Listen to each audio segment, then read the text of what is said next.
आपल्या सगळ्यांना आठवत असेल की देशाचे प्रधानमंत्री श्रीयुत नरेंद्र मोदी यांनी 24 मार्चला 3 आठवड्याच्यासाठी म्हणजे 14 एप्रिलपर्यंत सर्व देशामध्ये लॉकडाऊन जाहीर केला होता. अपेक्षा अशी होती की 14 एप्रिलपर्यंत एकंदर देशामध्ये जी कोरोनाची परिस्थिती आहे त्याच्यामध्ये केंद्र सरकारने जी नियमावली केली, ज्या सूचना दिल्या, त्याच्यात तंतोतंत त्या सूचना पाळण्याच्याबद्दलची भूमिका आपण जर घेतली, ती खबरदारी आपण घेतली तर निश्चितपणानं कोरोनाला आपण तोंड देऊ शकू. परंतु हे 3 आठवडे गेल्याच्या नंतर सर्व देशातलं कोरोनाच्या प्रमाणामध्ये लक्षणीय सुधारणा झाल्याच्या संबंधीचं चित्र दिसलं नाही आणि त्यामुळे नाईलाजानं प्रधानमंत्र्यांना हा लॉकडाऊनचा कालावधी 3 मेपर्यंत वाढवावा लागला. आज याला जवळपास 29वा दिवस आहे लॉकडाऊनच्या संबंधी प्रधानमंत्र्यांनी जाहीर केलेल्या कालावधीला. अजून आपल्याला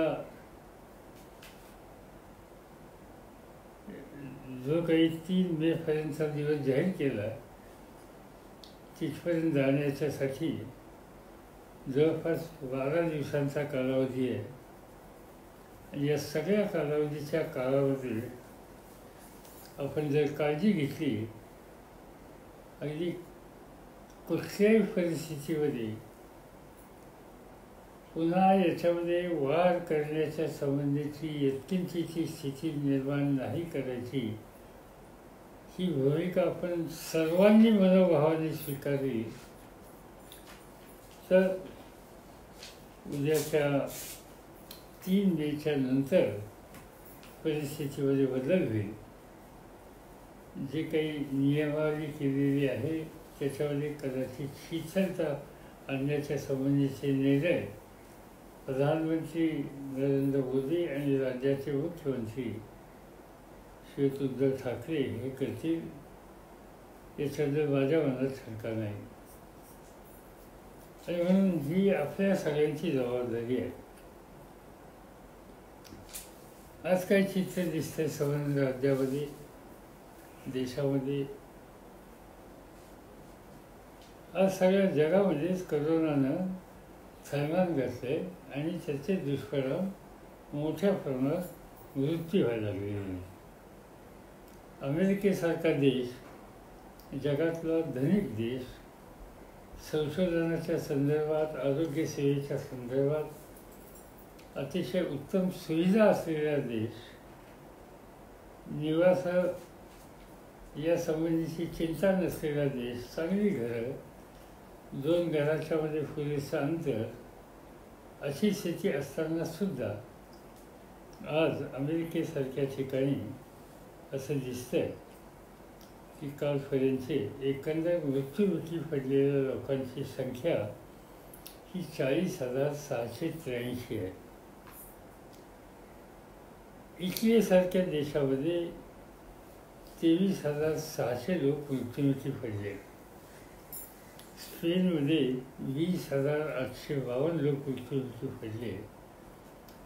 फ्रान्समध्ये 19,718 लोक मृत्युमुखी पडले. अमेरिका सोडला त्या बाकीच्या देशांचं साईज जर बघितली तर आपल्या राज्यातल्या, आपल्या देशातल्या महाराष्ट्रासारख्या राज्याच्या जवळपास किंवा कमी अशा साईजचे हे देश आहेत. तिथली लोकसंख्या तुलनात्मकदृष्ट्या आपल्यापेक्षा कमी आहे आणि असं असताना तिथल्या मृत्युमुखी पडलेल्या लोकांची एकंदर संख्या बघितली तर ती चिंतनीय आहे. या उलट आपण भारताची लोकसंख्या मी काही सांगण्याची आवश्यकता नाही, पण भारतासारख्या देशामध्ये कालपर्यंतची मृत्युमुखी पडलेल्या लोकांची संख्या ही 590 आहे. आणि महाराष्ट्राचा विचार केला, तुलनात्मक महाराष्ट्रामध्ये मृत्यूची संख्या देश पातळीची जर तुलना केली तर अधिक आहे, पण महाराष्ट्रातली कालपर्यंतच्या मृत्यूची संख्या 223 आहे. म्हणजे इटलीसारख्या देशामध्ये 23,600 लोक मृत्यूमुखी पडले आणि त्याच्यापेक्षा मोठ्या साईजच्या महाराष्ट्रासारख्या राज्यामध्ये 223 लोक मृत्यू पडले. पण 223 हा आकडा आपल्या दृष्टीने चिंतनीय आहे. आणि म्हणून या पाश्चिमात्य देशांची आपल्याला तुलना करून चालणार नाही. आपल्याला हा 223चा मृत्यूचा आकडा हाही धक्का देणार आहे आणि हे थांबवायचं कसं या प्रकारचा विचार हा आपल्याला केल्याशिवाय गत्यंतर नाही आहे. अनेक गोष्टी यापूर्वी सांगितल्या गेल्या. त्या पाळण्याच्याबद्दलची काळजी आपण कितपत घेतली याच्याबद्दल मी काही अधिक बोलायची आवश्यकता नाही, आपल्याला ठाऊक आहे. पण हा जो आकडा आहे तो आणखीन कसा कमी करता येईल आणि विशेषतः महाराष्ट्राचा विचार करायचा झाला तर मुंबई, पुणे, ठाणे या परिसरातले, कल्याण, डोंबिवली या परिसरामध्ये आणखीन जी काही गाईडलाईन दिलेली त्याची अंमलबजावणी अत्यंत कठोरपणानं करून या परिस्थितीत आम्ही काही झालं तर परिस्थितीवर मात करणारच. आणि हा मृत्यूचा जो काही रेट आहे तो आम्ही शून्यावर आणण्याच्यासाठी आम्ही खबरदारी घेणारच. या प्रकारच्या आव्हानाला आपल्या सगळ्यांना सामोरं जायचे आणि आपण ठरवलं तर हे आपण करू शकतो. महाराष्ट्राचं हे वैशिष्ट्य आहे. देश पातळीवर अन्य राज्यामध्ये निश्चित सुधारणा आहे, तशी सुधारणा करण्याच्याबद्दलची काळजी आपल्याला महाराष्ट्रामध्ये घ्यायची आहे. आज काय चित्र आपल्याला दिसतंय, हा जर आपण कमी करू शकलो तर अनेक गोष्टी आपण आणखीन त्याच्यातून प्राप्त करू शकतो. आपण बघतो काय काय गोष्टी घडतात. मी ज्यावेळेला आपल्याला सांगतो की काही झालं तर हे आपल्याला महाराष्ट्रात जर कमी करायचाच आहे, देशाच्या मानानं महाराष्ट्राची तुलना ही चिंतनीय आहे. पण कधी अशी बातमी आपल्याला वाचायला मिळते की राष्ट्रपती भवनाचा शिरकाव झाला, तिथेही काही रुग्ण सापडले आणि त्याचं मुख्य कारण हा संसर्ग हा आहे. म्हणजे दोन व्यक्तीच्यामध्ये जे अंतर ठेवण्याच्या संबंधीची खबरदारी घेण्याची सूचना पुन्हा पुन्हा आपल्याला दिली जाते, तेही आपण ती पाळत नाही आणि त्याचा परिणाम आज कुठेही परिस्थिती ज्या ठिकाणी नाही त्या ठिकाणी सुद्धा पुन्हा एकदा परिस्थितीला तोंड द्यायचं संकट हे आपल्या सगळ्यांच्या येतं. आणि म्हणून याबद्दलची ही आपण काळजी ही घेतलीच पाहिजे. अनेक गोष्टी आहेत. एका बाजूनं घराच्या बाहेर पडू नका हे आम्ही सगळेजण सांगतो. या सगळ्या गोष्टीचा परिणाम एकंदर अर्थव्यवस्थेत होतो हे सरळ दिसतंय. आता यातनं बाहेर कसं पडायचं, यातनं परिस्थितीत बदल कसा करायचा याचा विचार हा निश्चित केला पाहिजे.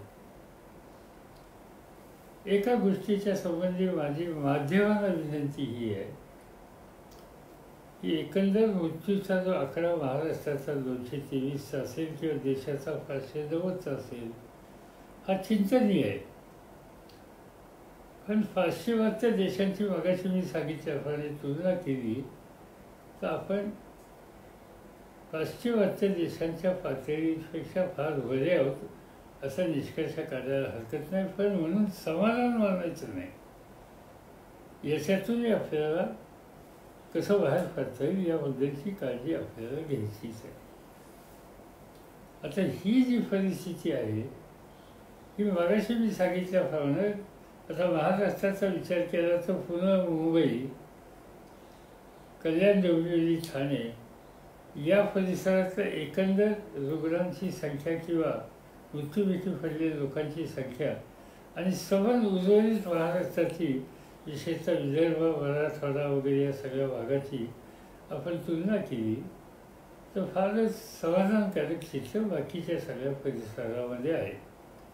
आणि म्हणून ज्यावेळेला आपण लॉकडाऊनचा निर्णय घेतो तो सबंध राज्याला आपण लागू करतो, अशा वेळेला एकंदरीत जर काळजी आपण घेतली तर राज्य सरकारला पुणे, मुंबई, ठाणे, डोंबिवली वगैरे हा सगळा परिसर सोडल्याच्या नंतर बाकीच्या परिसरामध्ये काही सुविधा देणं हे शक्य होण्याची स्थिती आहे.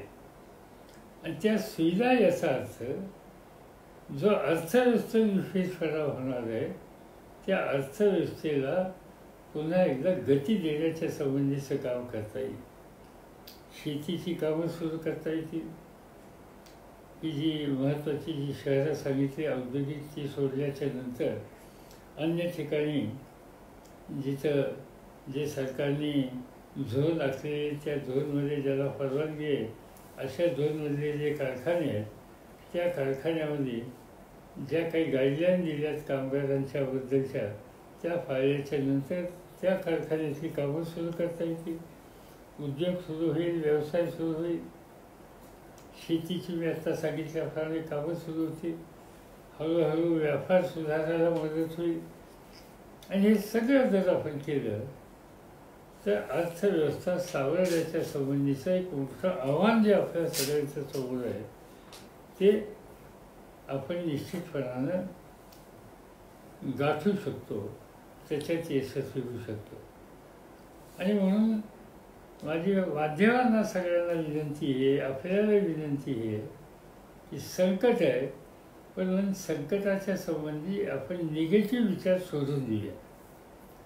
आपण त्याचा सामना करणार आहोत आणि त्याच्यात आपण यशस्वी होणार आहोत ही स्थिती निर्माण करूया. लोकांचा आत्मविश्वास आपण वाढवून देऊया आणि आत्मविश्वास वाढवण्याच्या संबंधीचे जे जे काही प्रयत्न चालू आहेत ते आपण समाजाच्या समोर कशी येतील याची आपण काळजी घेऊया.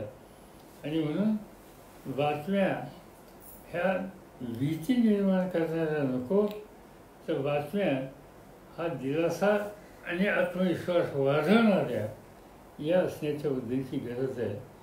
आणि मला खात्री आहे की त्याची उपयुक्तता ही चांगली झाल्याशिवाय राहणार नाही. आज काही उदाहरणं घडली तर ती उदाहरणाचा आणि या सगळ्या परिस्थितीचा संबंध नसताना सुद्धा फटकन महाराष्ट्राचं एक नाव लौकिक काहीतरी कायदा सुव्यवस्थेच्या संबंधी एक वेगळं किंवा वाईट स्थितीला गेल्याचं असं वाचवलं जाते. जे काही पालघरला झालं त्याचा आणि कोरोनाचा कवलीचाही संबंध नाही. त्याचा जो काही संबंध असेल त्याची सखोल चौकशी करण्याच्यासाठी मुख्यमंत्र्यांनी जी काही नेमणूक करायची त्या वरिष्ठ अधिकाऱ्याची नेमणूक केलेली आहे. प्राथमिक चौकशीमध्ये जे लोक त्याच्यामध्ये आहेत असं प्रथम जशी दिसलं ते 100पेक्षा जास्त लोकांना अटक करून ठेवली, त्यांना कारागृहात ठेवलेलं आहे. त्याचं इन्व्हेस्टिगेशन चालू झालेलं आहे. जे प्रकार घडल्याच्या नंतर काही तासाच्या आत राज्य सरकारने आणि पोलीस दलाने त्या संबंधीची खबरदारी घेतली आणि अक्षरशः दुसऱ्या दिवशी त्याचे संबंधित लोक अरेस्ट करण्याच्या बद्दलची काळजी घेतली. जे काही घडलं ते चांगलं नाही, ते घडायला नको होतं. पण असा एखाद दुसरा प्रकार गैरसमजुतीतनं घडला तर लगेचच संबंध राज्याची कायदा सुव्यवस्थेचा ढासळी किंवा वनी राजीनामा द्यावा अशा प्रकारच्या मागण्या ह्या होतात. त्या मला स्वतःला होतं आपण पॉलिटिकली जो काही संघर्ष असतो, काही गेम सेटल करायचा असतो तो करूया त्यावेळेला. पण आजची ही वेळ नाही आहे. आज कोरोनाच्या परिस्थितीला एकजुटीनं एका विचारानं तोंड देण्याच्या बद्दलची आवश्यकता आहे. आणि म्हणून असं एखाद दुसरं प्रकरण कुठेतरी घडलं ते घडायला नको आहे, निषेधार्ह आहे. पण ते घडलं म्हणून आज ज्या संकटाशी संघर्ष करण्याची जबाबदारी आपल्या सगळ्यांच्यावर आहे आणि त्याच्यामध्ये शिथिलता न येईल याची काळजी ही आपण घेतली पाहिजे, हे मला अत्यंत आग्रहानं आपल्याला सांगायचं आहे. आजचा हा दिवस, आज आपण बघतो सगळीकडं पोलीस दलाचे लोक अहोरात्र काम करत आहेत. वैद्यकीय क्षेत्रातले डॉक्टर्स असतील, नर्सेस असतील, त्यांचे सहकारी असतील, हे अहोरात्र काम त्या ठिकाणी करत आहेत.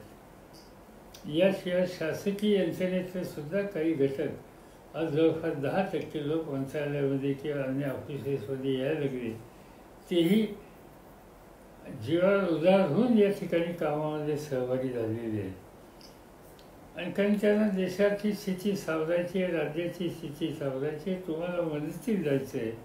आणि म्हणून या लोकांच्या संबंधी आपण एक आत्मीयता दाखवली पाहिजे आणि आपण अशा पद्धतीनं आपण वागूया की त्याच्यावर या सगळ्या कर्मचाऱ्यांचा तर आत्मविश्वास वाढेल, पण त्याहीपेक्षा त्यांच्या कुटुंबाची काळजी न वाढेल याबद्दलची खबरदारी आपण सगळेजण घेऊया. आणि म्हणून या सगळ्या कामामध्ये आपल्याला एक पॉझिटिव्ह अप्रोच या सगळ्या वर्गाच्या संबंधी घेणं, त्यांच्या कुटुंबियांना एक दिलासा देणं, विश्वास देणं, आम्ही सगळे तुमच्याबरोबर आहोत, आपण एकत्रच आहोत, ही भावना वाढीला लावणं, याबद्दलची काळजी ही आपल्या सगळ्यांना घ्यायची.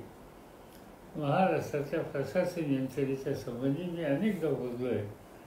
मला या राज्याच्या प्रशासन यंत्रणेच्या संबंधीचा पूर्ण विश्वास आहे. मी अनेकदा बघितलं संघर्ष, संकटं महाराष्ट्रात आलेली, त्या काळात राज्याची जबाबदारी माझ्यावर असताना मी संबंध यंत्रणा कशी काम करते हे पाहिलेलं आहे. लातूरचा भूकंप असो किंवा मुंबईमधली दंगल असो, या सगळ्या काळ किंवा बॉम्बलास्ट असो मुंबईमधला, या सगळ्या कालखंडामध्ये प्रशासन यंत्रणेने परिस्थिती नॉर्मल करण्याच्यासाठी अक्षरशः काही ताससुद्धा लावले नाहीत. हे कर्तृत्व महाराष्ट्राची प्रशासन यंत्रणा, पोलीस दल या सगळ्यांनी यापूर्वी दाखवले आहे. हा इतिहास आहे.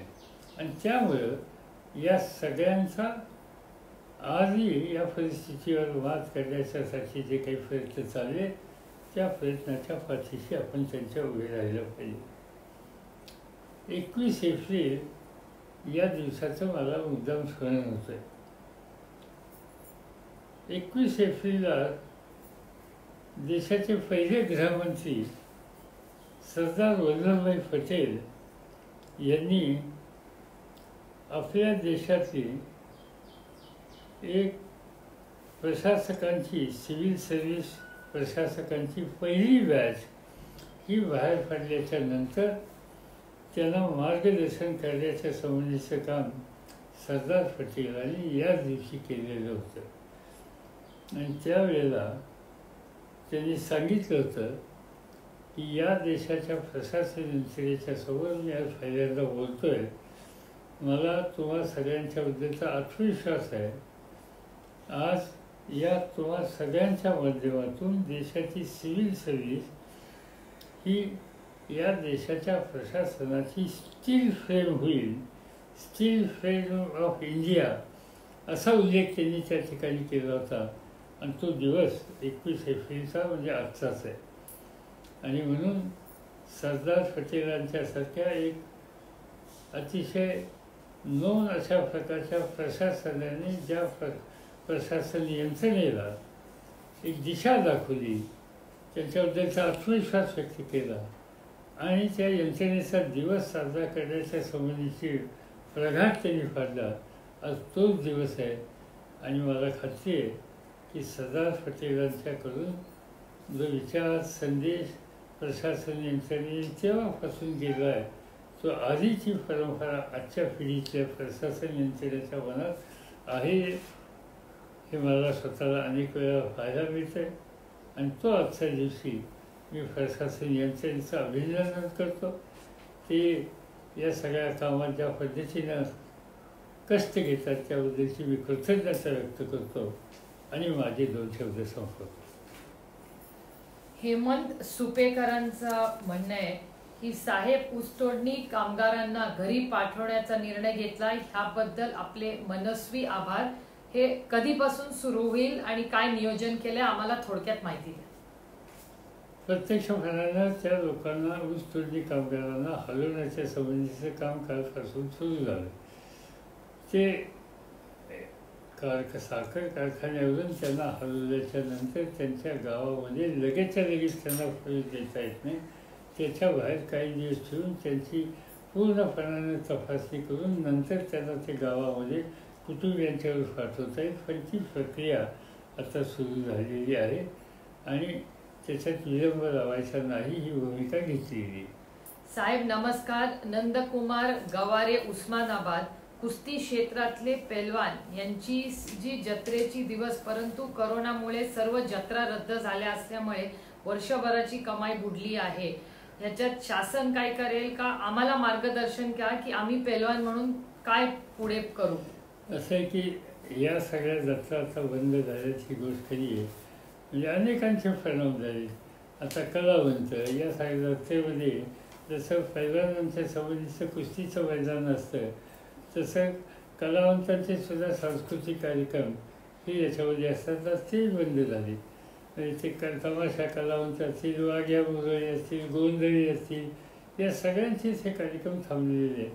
आणि म्हणून आमचा प्रयत्न असा आहे काही सरकारकडे काही मदत करता येईल तर ती आता लगेचच्या लगेच आज नाही करता येणार यातनं बाहेर पडल्यावर, पण त्याच्याशिवाय दुसऱ्या काही संस्थांच्या मार्फत बाहेरून काही मदत करता येईल का हा विचार करावा लागेल.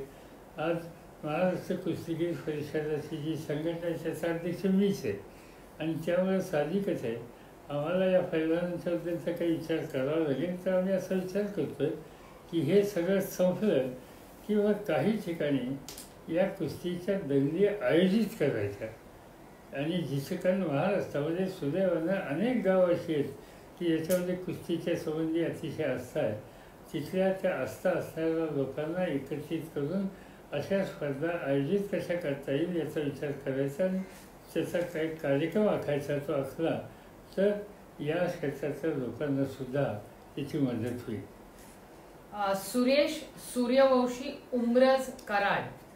सर आता पुणे मुंबई तुम्ही लॉक करताय म्हणताय, पण राज्यात काही ठिकाणी ह्या गोष्टी थोड्याचा जाणं येणं सुधारेल तर संपूर्ण राज्यामधले लोक मग पुण्या मुंबईला येऊ शकतील का, सगळं इथलं लॉकआउट राहून ग्रामीण भागात किंवा बाकीची शहरं खुली येतील, जिल्हा टू जिल्हा किंवा तालुका टू तालुका काय नियोजन असेल ह्याच्यात आम्हाला स्पष्टता नाही अजून. नाही, आज तर पुणे मुंबईमध्ये जायला किंवा त्या शहरातून बाहेर जायला त्या शहराच्या सीमा या पूर्णपणानं बंद केलेल्या आहेत. त्यामुळं 3 मेपर्यंतच्या परिस्थितीत किती सुधारणा होते हे बघूनच त्या संबंधीचा निर्णय घेतला जाईल. आज त्या ठिकाणी शिथिलता देणं शक्य नाही आहे. बाकीची जी ठिकाणं आहेत त्या ठिकाणी तिथली परिस्थिती सुधारेल तसं त्या त्या जिल्ह्याची शासकीय यंत्रणा, जिल्हाधिकारी परिस्थिती बघून आणि विशेषतः कोरोनाचे पेशंट नाहीत किंवा त्यांची संख्या प्रचंड कमी झालेली ही लक्षात आल्याच्या नंतर मग काही सुविधा, काही परवानग्या ही देण्याची शक्यता आहे. पण आज आपण त्यासाठी एक वातावरण तयार करूया, सहकार्य देऊया. अजिंक्य अशोक टेकावडेंचा प्रश्न आहे की दुधाच्या भावाबद्दल काही मार्गदर्शन करू शकाल. आज कसं आहे, शेतीमाल किंवा दूध व्यवसाय या सगळ्या गोष्टी परिणाम झालेत आणि त्याचं मुख्य कारण की एका बाजूला ग्राहकाला हवं आहे ते ग्राहकाला मिळत नाही, दुसऱ्या बाजूला उत्पादकाला ग्राहकाच्यापर्यंत पोचवण्याच्यासाठी मर्यादा आलेली आहे आणि त्यामुळे त्या किमती त्या पडलेल्या आहेत. पण माझ्या मते जर हे 3-4 मेच्या नंतर परिस्थिती बदलली तर आपण हे सावरू शकू आणि मला असं वाटतं की पुढच्या काही दिवसामध्ये या झालेल्या नुकसानीच्या संबंधी काय कसं करता येईल याचा विचार आपल्याला करणं शक्य. सर्वेश राणेंचा प्रश्न आहे की कोटामध्ये आपली मुलं अडकली आहेत, परदेशात आपली मुलं अडकली आहेत, ह्याच्यासाठी आपल्याला काय मार्ग काढता येईल? आम्हाला समजतंय की सगळे बंद आहे, पण तरी काहीतरी आम्हाला आशादायक आपण बोलावं ही अपेक्षा आहे. नाही, कोटामधली मुलं किंवा ही आणखीन परदेशातली मुलं ही येण्याच्यासाठी म्हणजे त्यांची व्यवस्था ठीक केलेली आहे, त्याच्याबद्दल काही शंका नाही. तिथले लोक त्याच्याकडे लक्ष देतात. काही ठिकाणी थोड्या अडचणी आहेत, नाही असं नाही, पण त्यांना आणण्याच्यासाठी जोपर्यंत नॉर्मल वाहतुकीच्याबद्दलचे सगळे नियम शिथिल झाल्याशिवाय आणता येणार नाहीत. कोर्टामध्ये जे गेले ते अभ्यासासाठी गेले आणि तो अभ्यास त्यांनी अजूनही चालू ठेवावा, अभ्यास आपला करावा. लगेचच गावाकडे येण्याची काही घाई करू नये आणि ज्यावेळी शिथिलता होईल त्यावेळेला त्याबद्दलची सुविधा उपलब्ध करून देणं शक्य आहे. समाधान देवकरांचं म्हणणं आहे एसटी कर्मचारी एप्रिलचं वेतन हे आम्हाला आपण स्वतः लक्ष घालून आम्हाला सगळ्यांना वेतन द्यावं अशी विनंती. मध्यंतरी माझ्या वाचनात आलं, मी काही अजून बारकाईने चौकशी केली नाही, पण एस टी कामगार असो की अन्य शासकीय निमशासकीय कर्मचारी असो, त्यांचं मंथली सॅलरी जी आहे ती थोडंसं हप्त्याने देण्याच्या संबंधीचा विचार हा प्रशासन यंत्रणेत होता आणि त्यामुळं कल्पना अशी आहे की रक्कम सगळी द्यायची, पण एका हप्त्याने जर आपण नेहमी देत असतो कदाचित त्याच्यामध्ये एकदम त्या ठिकाणी हप्ते देण्याची परिस्थिती येईल. एक गोष्ट आपण दुर्लक्ष करून चालणार नाही की राज्य सरकारचंही सगळं उत्पन्न झालं. आज राज्य सरकारचं सगळ्यात जास्त उत्पन्न असतं हे विक्री कराच्या संबंधीचं, एक्साईजच्या संबंधीचं. आज या सगळ्या गोष्टीचं उत्पन्न थांबलं आहे, व्यवहारच बंद आहेत, विक्री नाही, तर विक्रीकडे येणार कसा, सेल्स टॅक्स जमा कसा होणार. आणि म्हणून हा सरकारच्याच जमेचा मार्ग पूर्णपणे थंडावलेला आहे आणि त्यामुळं थोडा बहुत परिणाम झालेला आहे. पण आपण ही परिस्थिती जेव्हा दुरुस्त होईल त्याच्यात ही भरपाई करूया. संतोष मानेंचा प्रश्न आहे, माननीय पवार साहेब, आमचे कन्नमवार नगर विक्रोळी येथील 13 इमारती आहेत, तिथे 450 कुटुंब, आता त्यांचा प्रश्न खूप गंभीर झालेला आहे. अनेक ठिकाणी भाडं थकलेलं आहे. अशा वेळीस आम्हाला सगळ्यांनाच, हा फक्त नाही, पुणे मुंबई सगळ्या शहरांमध्ये हा प्रश्न आहे. तर भाड्याबद्दल आम्ही किंवा आमची मुलं बाहेर शिकतात, त्यांना भाडं भरणं या अडचणीत आम्हाला शक्य नाही आणि मालक आम्हाला सारखंच प्रेशर करतायत. तर संतोष माने म्हणतात काहीतरी मार्गदर्शन करावं. राज्य सरकारने या सगळ्या घर मालकांना आणि या सगळ्यांना आग्रहाची विनंती केलेली आहे की बाबांनो, या परिस्थितीमध्ये आधीच संकटात असलेल्या लोकांना तुम्ही त्यांच्या यातना वाढवू नका. तुम्ही थोडं थांबा, थोडं दम धरा, याच्यामध्ये तुम्हाला हे पैसे आज ना उद्या मिळतील. आणि मी सरळ सांगतो भाडेकरूंना की तुम्ही काही काळजी करू नका, तुम्हाला कुणी आत्ता घराच्या बाहेर करत नाही. आपल्या राज्यामध्ये भाडेकरूंना संरक्षण देण्यासंबंधीचे कायदे हे फार स्वच्छ आहेत आणि त्यामुळं तुम्हाला मागणी केली असेल, पण त्यासाठी फार चिंता करू नका. परिस्थिती बदलेल त्यावेळेला आपण विचार करू. शांताराम चोरगेंनी प्रश्न विचारला है कि इंडस्ट्री का आपने जो नया नियम कायदा कि सारी जो लोग हैं उन्होंने फैक्ट्री में ही रहना है, तो सारे वर्कफोर्स तो हम फैक्ट्री में नहीं रख सकते हम लोग, तो फैक्ट्री कैसे चालू करें? सभी फैक्ट्री के लिए ये रूल नहीं है. कुछ एरिया में कि जहाँ अभी पूना हो, बॉम्बे हो, इसके आसपास कोरोना का प्रादुर्भाव है और वहाँ से उस एरिया से लोग काम करने के लिए जाएंगे, तो शायद बाकी लोगों को भी इसकी उनकी शिकायत आएगी. और इसलिए ये जो सोशल डिस्टेंसिंग के बारे में जो सूचना सरकार ने की है, इसके ऊपर अमल करना ही होगा. मैं ये नहीं कहना चाहता हूँ कि 100% इंडस्ट्री शुरू होगी, मगर जहाँ शुरू करने के लिए परिस्थिति है वहाँ शुरू करेंगे, स्टेप बाय स्टेप करेंगे. छायाताई आणि त्यांचा ग्रुप आहे ह्या भटक्या विमुक्त समाजांमध्ये काम करतात. त्यांनी राष्ट्रवादी चॅरिटेबल ट्रस्टचे आभार मानलेत की भटक्या विमुक्त समाजांना सर तुम्ही मदत केली, याबद्दल तुमचे आभार मानतो आणि लक्ष्मण मानेंचे आभार मानतो की आमच्या घटकाला तुम्ही एवढं लक्ष देऊन आम्हाला निधी दिला. आमच्याकडूनही काही सर आमची मदत जर सरकारला होणार असेल तर आपण मार्गदर्शन करा. भटका विमुक्त समाज हा नेहमीच महाराष्ट्राबरोबर आणि तुमच्यावर उभं राहिलाय, तर आमची काही मदत लागली तर आपण मार्गदर्शन करावं. आम्ही आवाज आपल्याला जशी मदत केली तसे आणखीन बरेच घटक आहेत त्यासाठी करायला पाहिजे, परंतु त्यासाठी लागणारा निधी आज आम्हाला उभं करणं शक्य होत नाही, कारण कुठे जाता येत नाही, बोलता येत नाही, बाकीच्या लोकांचे व्यवसायसुद्धा बंद पडलेले आहेत. त्यामुळं आपला प्रश्न सुटला, आनंद आहे. ज्यांचा सुचला नाही त्यांच्यासाठी आपण सगळेजण एकत्रितपणाने त्यांच्या मागं उभं राहूया. श्याम पाटील, आदरणीय साहेब, असंघटित कामगारांच्या खात्यात 2,000 रुपये टाकल्याबद्दल या सरकारचे आणि तुम्ही स्वतः लक्ष घातल्याबद्दल मनपूर्वक आभार. साहेब, सध्या योगेश विषय सुद्धा थोडी मीडियावर थोडी बंधनं आणण्यात आली, कारण वितरण दूषित करण्याचं अनेक उलटसुलट चर्चा येत आहेत आणि मनाला भीती वाटायला लागली. तर योगेश विषयांचं म्हणणं आहे की या मीडियाशी आपण बोलून काहीतरी मार्ग काढावा ज्याच्यातून महाराष्ट्राला आधार मिळेल अशा पण बातम्या येतील. वृत्तपत्रांना आम्ही आव्हानच केलेलं आहे, नुसतं वृत्तपत्र नाही, इलेक्ट्रॉनिक मीडिया, बाकीचे सगळे मीडिया, की पॉझिटिव्ह अप्रोच घ्या. या परिस्थितीवर मात करायला आपण यशस्वी होऊ. जे सगळ्या जगातल्या पाश्चिमात्य देशांच्यामधले प्रमाण जे आहे त्या मानाने आपली स्थिती आहे, आपण 1000 पटीने चांगल्या स्थितीमध्ये आहोत आणि त्यामुळं उगाच घाबरून जायचं काही कारण नाही. आणि हे वातावरण तयार करण्यासाठी मीडिया अत्यंत महत्त्वाचा रोल करू शकतो, ते त्यांनी करावं हे आम्ही पुन्हा पुन्हा सांगतो आहे. आणि माझी खात्री आहे की महाराष्ट्रातला मीडिया या बाबतीत सहकार्य करेल. सचिन पाटलांचं म्हणणं आहे की साहेब, धान्य पोचतंय तरी माननीय दादांनीही आवाहन केलं होतं की प्रत्येक पालकमंत्र्यांनी आपापल्या भागात बघावं. भुजबळ साहेब सातत्याने फेसबुकवर असतात, पण प्रशासनाने तरी ह्याच्यावर लक्ष ठेवावं. आधीपेक्षा परिस्थितीत खूप चांगला बदल झालेला आम्ही फील्डवर अनुभवतोय, तरी या विषयावर आपण आणखी मार्गदर्शन करावे. याच्यात काही मार्गदर्शन करण्याचा विषय नाही, आम्हाला सगळ्यांनाच याच्यामध्ये लक्ष द्यायला पाहिजे. अगदी माझ्या पातळीवर सुद्धा मी महाराष्ट्राचे लोकप्रतिनिधी असो, जिल्ह्याचे कार्यकर्ते असो, जिल्ह्याचे शासकीय यंत्रणा असो, जिल्ह्यामध्ये मी स्वतः त्यांच्याशी बोलतोय. धान्य पोहोचलं का नाही, काही कमतरता आहे का, कशाची असली तर मग ती कशी दुरुस्त करता येईल. छगन भुजबळ अहोरात्र यासाठी जागरूक राहिले, प्रयत्न करत आहेत.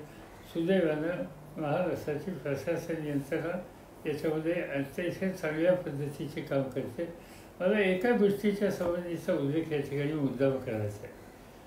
आपण आता या सगळ्या परिस्थितीला तोंड देतो. आता आणखीन एक 4-6 दिवसानं आपल्याकडे रमजान सुरू होईल आणि रमजान सुरू झाल्याच्या नंतर साहजिकच लोक मोठ्या प्रमाणावर नमाज पढण्याच्यासाठी मशिदीमध्ये येतात, एकत्रपणाने नमाज करतात. तर मला हे सांगायचं आपल्याला, बाबांनो, या वेळेला आपल्याला नेहमीच्या भूमिकेत फरक करावा लागेल.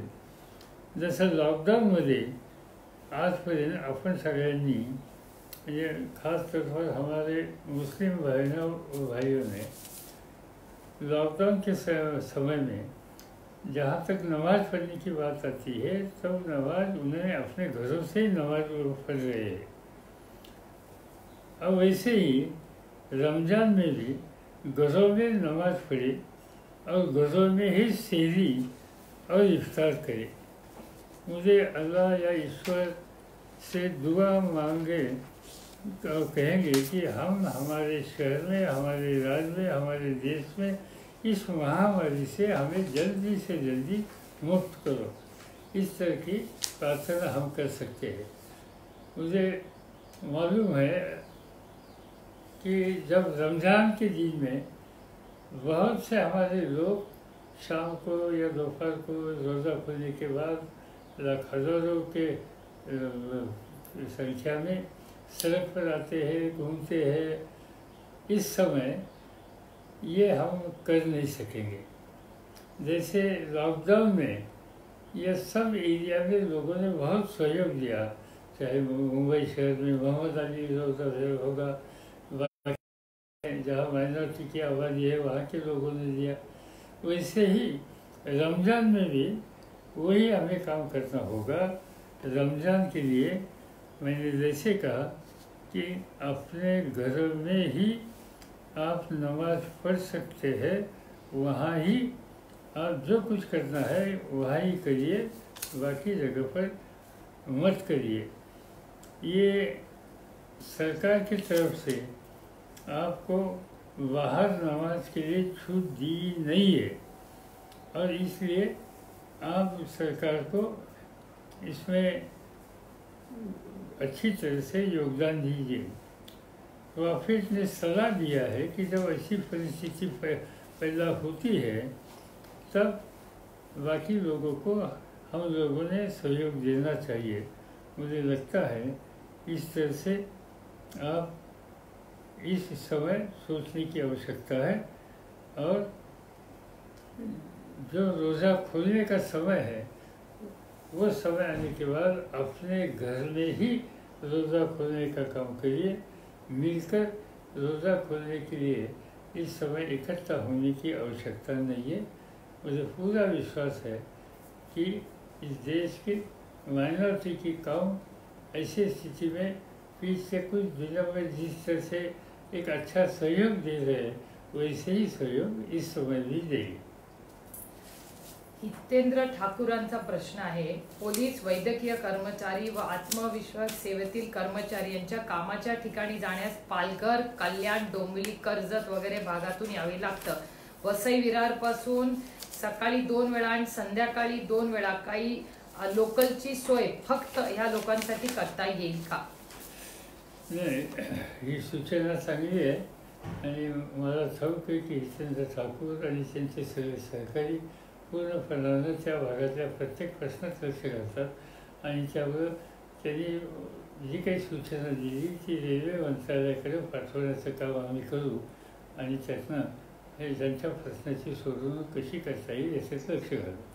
कृष्णा केंडेंचा प्रश्न आहे, करोना व्हायरसचा सामना करण्यासाठी देशभरातले डॉक्टर जसे सज्ज आहेत, त्याचप्रमाणे आशा वर्कर्स ही खूप गाव टू गाव जात आहेत आणि अनेक ठिकाणी त्यांच्यावर हल्ले किंवा त्यांच्यावर चुकीचे आरोप किंवा गावामधून विरोध होतोय। तर कृष्णा केंडेंची सूचना आहे की या महिलांची सुरक्षितता आणि हे तुमच्या हितासाठी येत आहे, हे सातत्याने सरकारकडून मेसेज सर्वसामान्यांना गेला पाहिजे। अतिशय योग्य सूचना आहे। वैद्यकीय क्षेत्रातला प्रत्येक घटक, मग तो डॉक्टर असो, नर्सेस असो, त्याच्यानंतर अंगणवाडीमध्ये काम करणारे कार्यकर्ते असो किंवा आशा वर्कर असो, या सगळ्यांच्या गोष्टी त्याच्यामध्ये, त्या प्रत्येकाचं योगदान त्याच्यामध्ये आहे, आणि त्यामुळे यांच्या पाठीशीच आपण उभं राहिलं पाहिजे। माझी आपल्या सगळ्यांना आग्रहाची विनंती ही आहे की हा संकटाचा काळ आहे, या संकटाच्या काळामध्ये आपल्याला जे जे करता येईल ते सगळं करायला हातभार लावला पाहिजे। प्रधानमंत्री, महाराष्ट्राचे मुख्यमंत्री, महाराष्ट्राचे उपमुख्यमंत्री, महाराष्ट्र शासनाचे जे सगळे मंत्री जे अखंड अहोरात्र काम करत आहेत, प्रशासन यंत्रणा मुख्य सचिवापासून ते शेवटच्या कर्मचाऱ्याच्यापर्यंत काम करत आहेत, डॉक्टर्स काम करत आहेत, नर्सेस काम करत आहेत, पोलीस काम करत आहेत, त्याच्यानंतर पॅरामिलिटरी मेडिकल फोर्स हा सगळं काम करतो आहे, आणि अक्षरशः हजारो NGOज काम करत आहेत, अन्न देत आहेत। या सगळ्यांना आपण खरं म्हणलं तर त्यांच्याबद्दलची कृतज्ञता व्यक्त केली पाहिजे। महाराष्ट्रानं हा आदर्श यापूर्वी दाखवला होता, आणि त्याचं पुन्हा एकदा दर्शन या संकटाच्या काळात सातत्यानं दाखवून देण्याच्या संबंधीचं काम आपण करतात। तुमचं हे योगदान आम्हा सगळ्यांच्या अंतःकरणात कायम राहील। एक शेवटचा प्रश्न आजच्या फेसबुकसाठी घेऊया। सुधीर लंके सर, आमची पिढी ही तुमच्या नंतरची पिढी आहे आणि आपल्या सगळ्या पिढीला वृत्तपत्राशिवाय जगणं किती अवघड आहे, तुम्हालाही माझं दुःख कळत असेल। वृत्तपत्र वितरण का बंद केलंय आणि हे खूप लवकर सुरू करा। सुधीर लंके हे लोकमतचे अहमदनगरवरून म्हणतायत, आम्ही वर्तमानपत्र मिस करतोय, तुम्हीही करत असाल तर कृपा करून ह्याच्यावर लवकर काहीतरी मार्ग काढा, आम्हाला वर्तमानपत्र हवंय लवकर। नाही, वर्तमानपत्र बंदी नाही आहे। मुद्दा फक्त एकच आहे की वृत्तपत्र आपण घरोघर जाऊन देतो, आपली पद्धत काय की तिथे जी मुलं असतात जी वृत्तपत्र वर्तमानपत्र घरी टाकणारी, याचा अर्थ एकट्या मुंबईमध्ये 70,000 मुलं आहेत. आता ही 70,000 मुलं लाखो घरात जाणार, दररोज जाणार, तिथे ते वर्तमानपत्र टाकणार. दुर्दैवानं त्यातल्या एखाद्या दुसऱ्या मुलाला काही लागण झाली असेल तर त्याचा परिणाम इतरांच्यावर काय होणार असेल, हा खरा प्रश्न आहे. आणि म्हणून मुख्यमंत्र्यांचं स्टेटमेंट त्याच्यावर मी वाचलं, त्याच्यामध्ये ते असं म्हणतात की वृत्तपत्र एका ठिकाणी तुम्ही गठ्ठा ठेवा आणि तिथून घेऊन जावा. घरोघर वितरण करणं आजच्या परिस्थितीत शक्य नाही. वृत्तपत्राला बंदी नाही, वृत्तपत्र निघू शकतं आणि अनेक लोक वेगवेगळी माध्यमं जी आता झाली त्या माध्यमातून वृत्तपत्र वाचतात. मला माहिती आहे, माझ्यासारख्याला रोज वर्तमानपत्र वाचलं नाही सकाळी तर माझा दिवस अस्वस्थित जातो. पण नाईलाज आहे, हे आता थोडे दिवस सहन करावं लागेल.